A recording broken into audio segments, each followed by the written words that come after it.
I think I'm just going to go to bed and lick my wounds. This is Bolero, 1984. The movie was so scandalous it broke Hollywood distribution deals.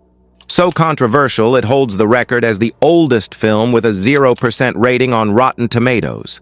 So bizarre that audiences literally walked out and applauded when others left. Tonight, we're diving deep into the most twisted production story in cinema history. A film that destroyed careers, shattered marriages, and featured a 14-year-old actress in scenes that would make today's Hollywood executives hide under their desks. Let's begin. Fact number 1. The Virgin Who Wasn't. I have come all this way to give you something you may not even want. The plot sounds like adult film premise number 47. Rich girl travels the world to lose her virginity. But here's the twist. Bo Derek was 27 playing an 18-year-old virgin. In real life, she'd been married for 8 years to a man 30 years her senior. The irony? Her character spends the entire movie desperately seeking what Bo Derek had been doing professionally since she was a teenager. Fact number 2, the honey that broke physics.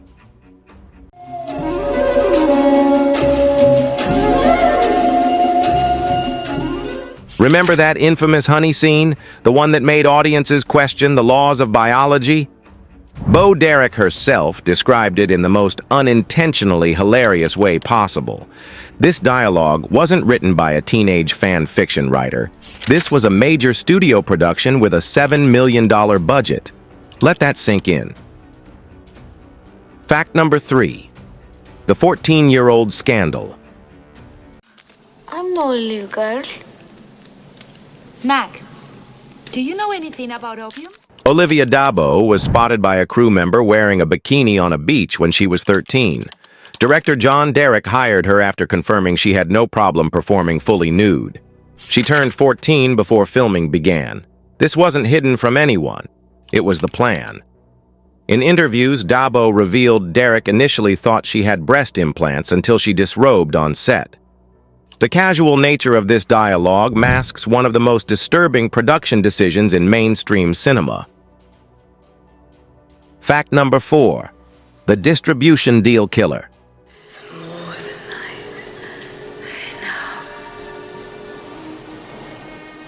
Bolero single-handedly destroyed the partnership between Cannon Films and MGM. When Bo Derek screened the film for MGM CEO Frank Yablans, he was so disgusted that he used a breach of contract clause to terminate their entire distribution deal. This wasn't just rejecting one movie. This was burning bridges so completely that it changed the landscape of 1980s film distribution. Fact number 5. The rating that didn't exist. Thank you. Arresting here tonight.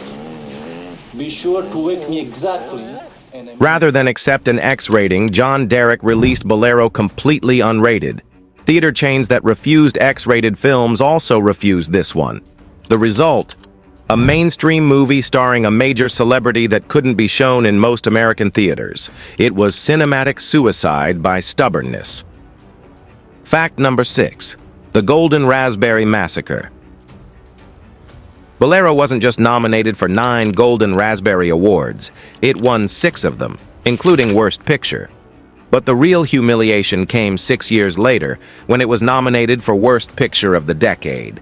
It lost to Mommy Dearest, but being in that conversation at all speaks volumes. Fact number 7. The Jealousy Triangle. 14. Shame on you. Was she as wild then? Did you scratch? This wasn't just bad dialogue. It was Bo Derek's character expressing jealousy over her lover's past relationship with a 14-year-old. The fact that there was actually a 14-year-old actress on set makes this moment incredibly uncomfortable to watch. Fact number 8. The credit card catastrophe. When Cannon Films stopped sending money mid-production, John and Bo Derek funded the rest of the movie with their personal American Express cards. They literally put a major motion picture on credit. The financial desperation shows in every frame of the final product. Fact number 9, the Fabio firing. The production was so chaotic that they fired actor Fabio Testi because they believed he had herpes. Cannon had to pay his full salary anyway and cast him in another movie to avoid a lawsuit. This level of paranoia and unprofessionalism became the production's defining characteristic. Fact number 10, the neon sign of ecstasy. The film's climax features a literal neon sign flashing the word ecstasy during the love scene. It's spelled wrong, missing the S. This wasn't artistic choice, it was incompetence immortalized in lights. Critics noted that it looked like a cheap motel advertisement more than cinematic poetry. Fact number 11, the Ravel connection.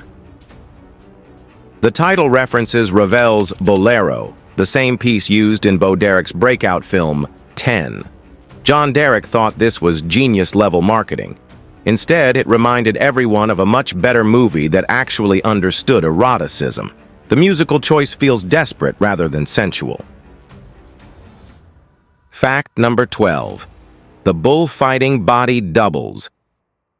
Angel, he got to your bed? No. For the elaborate bullfighting sequences, both Bo Derek and her male co-star were doubled by professional matadors, brothers Angel and Rafael Peralta. The stars spent most of these passionate Spanish scenes sitting in their trailers while stunt performers did the actual work. Fact number 13, the Moroccan sheikh stereotype. The film was criticized for perpetuating racist stereotypes about Arab men being sexually inadequate. The Moroccan sheikh character is portrayed as a bumbling, hookah-addicted disappointment.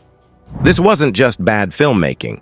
It was culturally irresponsible in ways that feel even worse 4 decades later. Fact number 14, the Labor Day record. Despite everything working against it, Bolero set a Labor Day weekend opening record with $4.6 million. It still finished third behind Clint Eastwood's Tightrope. Audiences came for the spectacle but left feeling cheated. The word of mouth was so toxic it killed any chance of long-term success. Fact number 15, the real sex rumors. Urban legends persist that some of the love scenes were real.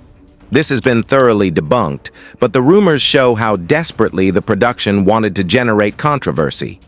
The scenes look about as authentic as a high school drama production, which makes the persistent rumors even more bizarre. Fact number 16, the naked horseback mystery. I think your man is very beautiful. You say good. And do you want... The film features Bo Derek riding a horse completely naked. How this was accomplished safely remains unclear, and critics noted it seemed more like a stunt for publicity photos than an essential plot element. Even Roger Ebert admitted this was the only scene that had him wondering about the logistics. Fact number 17, the acting coach's nightmare. Bo Derek had no formal acting training when she made Bolero. Her performance consists entirely of looking beautiful and delivering lines as if reading them for the first time. Critics noted that she would have been more convincing if she'd tried less hard to appear dramatic in every scene. Fact number 18, the international incident. The production filmed in Morocco and Spain with local crews who reportedly were baffled by the script and direction. Language barriers made communication difficult, but insiders suggest the confusion wasn't entirely linguistic. Nobody understood what John Derek was trying to accomplish artistically. Fact number 19, the Vanity Project accusation. My dreams take me beyond infinity. Critics universally labeled Bolero a vanity project designed solely to showcase Bo Derek's body. John Derek's direction focuses obsessively on his wife, while ignoring basic storytelling elements like character development, plot coherence, and believable dialogue. Fact number 20, the cultural prophecy. Bolero predicted our current era of social media influencers creating content purely for attention. It's a 105-minute Instagram post disguised as a movie, the shameless self-promotion, the exotic locations as backdrop for self-display, the complete disconnect between ambition and talent. It's all here, 30 years before anyone had heard of YouTube. Bonus fact: the John Corbett connection. Bo Derek's current husband, John Corbett, starred in Sex and the City. The irony? His character Aiden was the sensitive, emotionally available partner that Carrie Bradshaw couldn't appreciate. It's the complete opposite of the macho fantasy men that Bo Derek spent her early career pursuing on screen. Sometimes life writes better endings than Hollywood.